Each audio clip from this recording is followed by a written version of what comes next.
एकदा एका जंगलात एक खूप आळशी साप होता. तो छोट्या छोट्या प्राण्यांना फसवून खाऊन टाकायचा.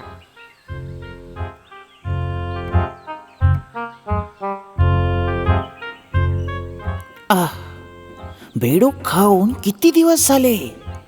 आज कसंही करून बेडूक खावंच लागेल. काहीतरी मार्ग काढतो.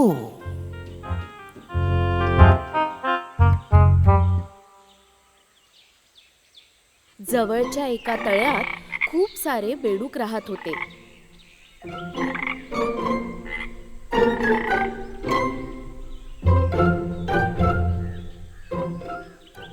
तिथूनच सापाचा प्रवास सुरू झाला.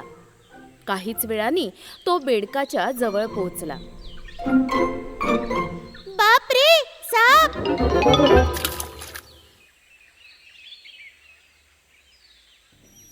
अरे मित्रांनो, तुम्ही असे उड्या मारून मारून कुठे जात आहात?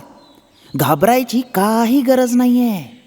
मी तुम्हाला काहीही त्रास देणार नाही.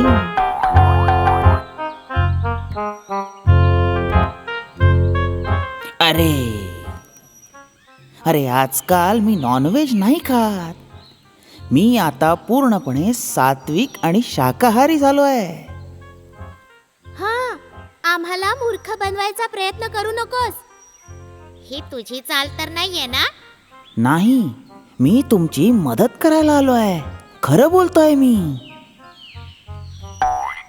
ते कसं काय?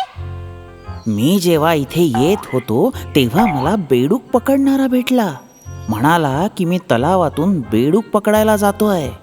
म्हणून मी तुम्हाला सांगायला आलो की तुम्ही सांभाळून राहा आणि आपला जीव वाचवा.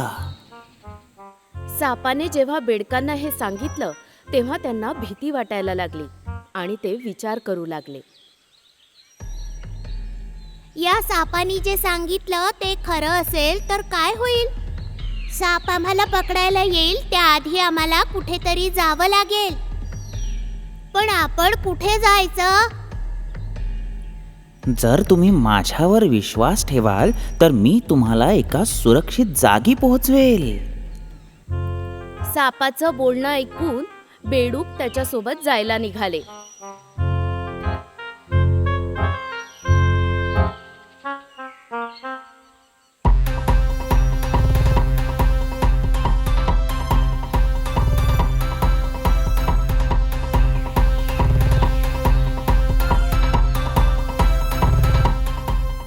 मी तर एक बेडूक खाणार होतो. इथे तर मला खूप सारे मिळाले.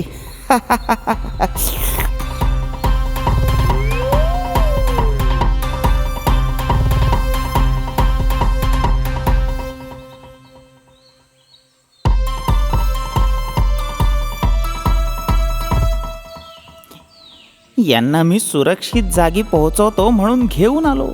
पण यांना मी खाणार आहे यांना काहीच नाही माहिती. हा हा हा हा हा हा. अरे साप दादा, हे तू काय बोलतोयस? अरे हे तर काहीच नाहीये. मला पक्क पकडून बसा. मी खूप जोरात धावणार आहे.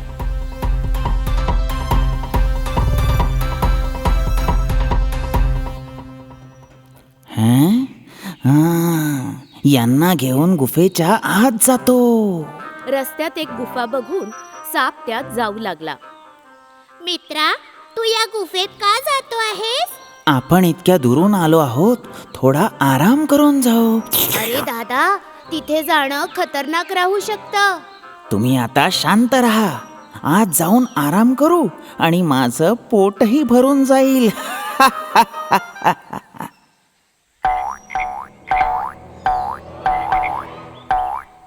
अरे मला वाचवा, मला मारू नका. वाचवा वाचवा मला, मला मारू नका. बेडकाला खायला सापाने गुफेत नेलं. त्यात त्याला एक मुंगूस भेटलं. विश्वासघातकी सापाला हे माहिती नव्हतं की जो दुसऱ्यासाठी खड्डा खोदतो तो स्वतः त्या खड्ड्यात पडतो.